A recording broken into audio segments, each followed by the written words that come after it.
عزيزي المشاهد، تسمح لي أسألك وأحرجك، هل تعرف تعريف الكلاحة الكروية؟ واحد هيرد عليا يقول لي اتفرج على ماتش الأهلي والترجي امبارح. ما تفهمنيش غلط، ده مش معناه إن الماتش كان وحش، ده كان ماتش تكتيكي على أعلى مستوى، وهنعرف ده إزاي؟ بالظبط كده لما نقول يلا بينا نشوف.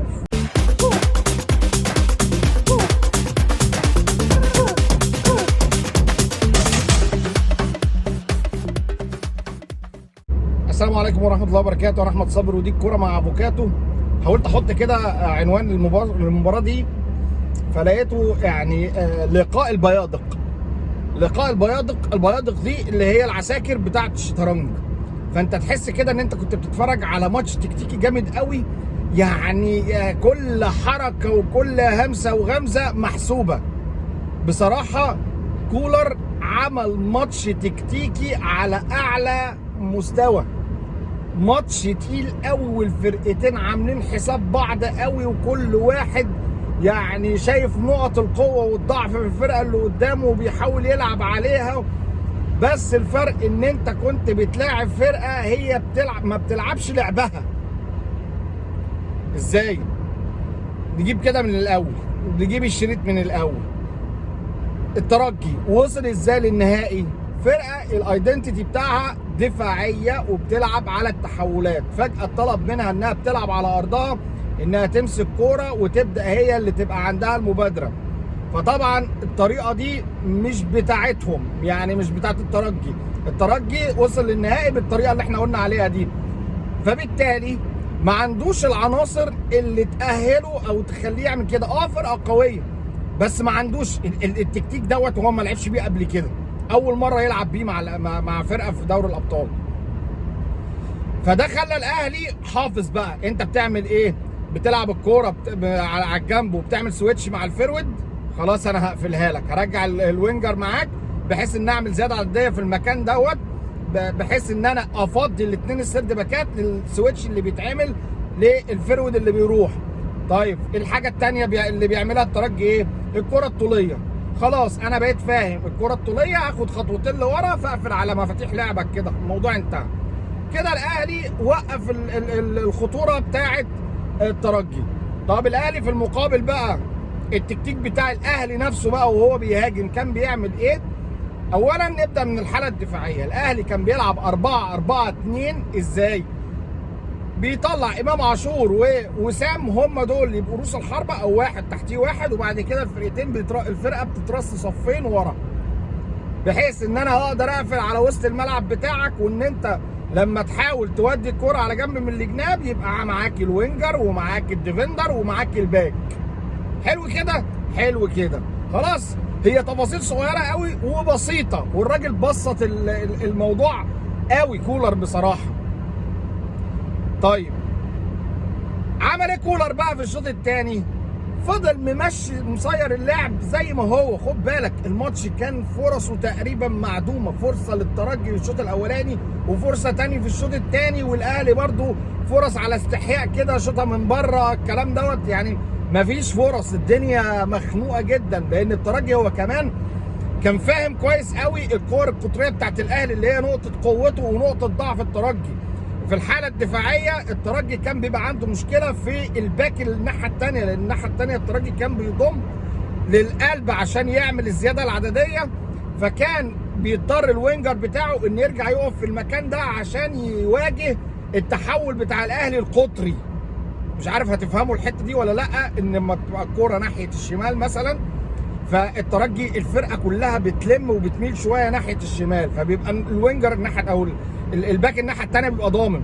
فعشان يعني الترجي يوقف الحته دي انك تلعب الكره قطريه الناحيه الثانيه، بيرجع الوينجر يقف في الحته دي، فقفل النقطه دي للاهلي. بس الاهلي كان خط وسطه بقى هو نقطه التميز. الاهلي في الطريق في حاله الدفاع بيلعب 4-4-2 زي ما قلنا، في الحاله الهجوميه بيلعب 4-2-3-1. ده بيخلي الاثنين الديفندرات اللي هم الدبل 6 مروان واكرم يقفلوا في وسط الملعب ويكملوا ويطلعوا يعملوا بوش كده لقدام، بحيث ان يخلي امام عاشور يعرف يستلم في المساحه ويعمل بنتريشن او الاختراق من قلب الملعب. وكان اختيار جيد جدا من كولر انه يلعب بامام عاشور، لان امام عاشور دريبلر حلو، بيحط الكره تحت رجله ويكمل. يجي بقى في الشوط الثاني في اخر ربع ساعه يقرر انه ياخد الريسك بانه يطلع امام عاشور وينزل قفشه، ويطلع بيرسي تاو وينزل رضا سليم.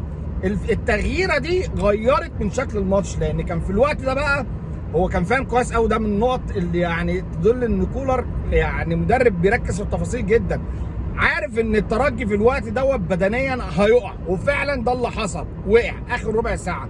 الاهلي مسك كوره، كنت بس عايز من رضا سليم ان هو يسحب الفرقه اكتر من كده.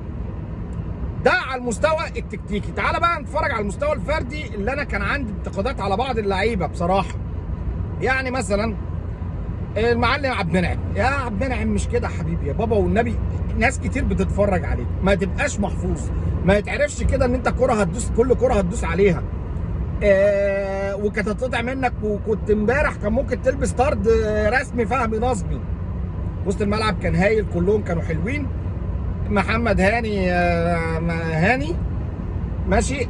كريم فؤاد بقى اللي انا شخصيا كنت يعني عندي امل انه ينزل الشوط الثاني يلعب كوينجر، بس هو انا بحب كريم فؤاد بصراحه على المستوى الشخصي، لان كريم فؤاد من اللعيبه يعني تقدر تلعب بيه باك يمين، تلعب بيه باك شمال، وينج يمين وينج شمال، لانه بيلعب برجلين الاثنين. صحيح هو رجله الرئيسيه اليمين، بس انت اتفرجت عليه في ماتش المحله لما لعب ناحيه اليمين رفع برجله اليمين، لما لعب ناحيه الشمال رفع برجله الشمال، فانت تقدر تعتمد عليه في اي حته. بصراحه امبارح كولر كان حتى حته التغييرات او التوقع بتاع ان انت لو عندك مشكله في مكان معين لعيب اتصاب، كان بيبقى عامل حسابه، بدليل ان هو ما فكرش. يعني اول ما اتصاب علي معلول نزل كريم فؤاد.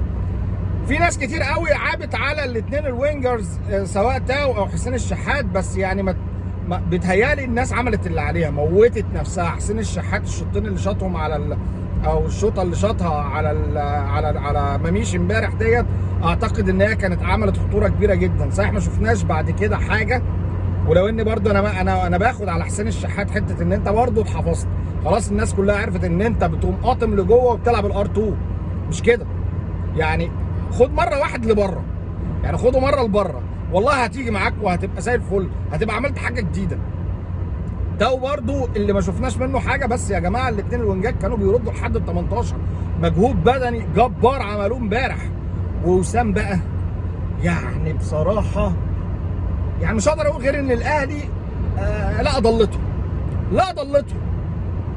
بس الحاجه الوحيده بقى اللي زعلت عليها امبارح انك كان لازم اخر ربع ساعه تجيب جول. ليه؟ نقطه مهمه جدا. الفرقه دي لما هتيجي مصر هنا هتلعب اللعب اللي هي بتحبه بقى، الكلاحه بقى بتاعت ان انا هقف ورا واستقبل اللعب والعب على المرتده. اكيد انت لما هتخرج مش هتلعب من وسط ملعبك زي ما هتلعب ميديم بلوك كده، ما لعبت ميديم بلوك امبارح.